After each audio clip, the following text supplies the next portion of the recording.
बरगढ़ सदर ब्लॉक बरहागोड़ा स्थित कृष्णा विकास ऑडिटोरियम ठारे विश्व जख्मा दिवस पालन हो जाइछि। बरगढ़ एसडीएमओ निरुपमा षडंगी मुख्य अतिथि भावे जोगदेई जख्मा रोगर कारण और निराकरण उपरे आलोकपात करथिले। विकास ग्रुप रो चेयरमैन दसारी मुरलीकृष्णा कहिसंती बरगढ़ जिल्ला रे जख्मा रोग को निपात करिबा पई आगामी दिन में जिला प्रशासन सांगरे रहिबो विकास हॉस्पिटल। प्रधानमंत्री टीबी मुक्त भारत अभियान माध्यम रे सचेतनता सृष्टि करा जाउछि। एथिरे सामिल हेबा पई आह्वान दिया जाइछि। अन्यमानक मध्यरे विकास हॉस्पिटल रो सीईओ रवि कुमार, बरगढ़ एडीएमओ सुभाष अग्रवाल, विकास हॉस्पिटल बुर्ला रो डॉक्टर प्रवीण रॉय, कृष्णा विकास हॉस्पिटल बरगढ़ रो डायरेक्टर डॉक्टर हिमांशु शेखर मिश्र समेत अनेक गणमान्य व्यक्ति उपस्थित रहिथिले। डाक्टर निरुपमा षडंगी मुख्य जिला मुख्य चिकित्सा अधिकारी बरगढ़। जख्मा दिवस आमर प्रतिवर्ष मार्च 24 तारीख दिन पालन करा जायसी।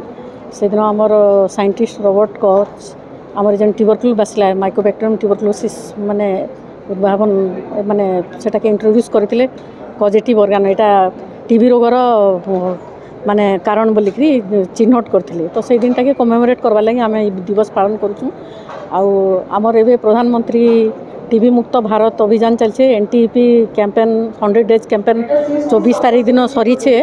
तो जेन मानकर भी वल्नरेबल ग्रुप जेन माने अछन एल्डरली पेशेंट हला बहुत दिन तक काश जेन मानकर नाई कमबार जेन मान को खाद्य खाइबार लगी इच्छा ना लगबार संध्या संध्या रे ज्वर होउछे से पेशेंट माने छोट पिला मानकर लॉन्ग टर्म काश जदि नाई छड़ला किंबा ज्वर जदि रहला बेले से माने आसिकरी संगे संगे हॉस्पिटल ले देखून डॉक्टर को देखून चेस्ट एक्सरे रो हमर सब सुविधा अच्छे प्लस आमर सीबीनेट थ्रू रे आमर मोलिकुलर टेस्ट जेन होचे सेटा घंटे भितरे टीबी के डिटेक्ट करबा लागि सामर्थ्य रखुचे।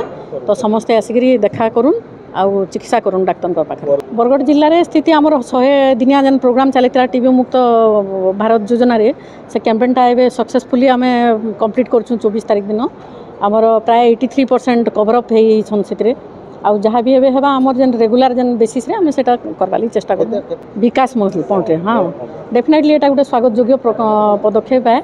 आउ आमर बरगढ़ जिले में आमर गवर्नमेंट सेक्टर भी जेते अच्छे प्राइवेट सेक्टर भी सब जिनस भी हेबार कथा कारण प्राइवेट हॉस्पिटल मान भी बहुत रोगी आसुचन।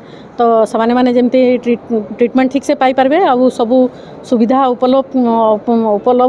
उपलब्ध हेबो समान को लगी और सेटा इजन चेष्टा करा होचे सेतले मो समान को बहुत धन्यवाद जणाउछु।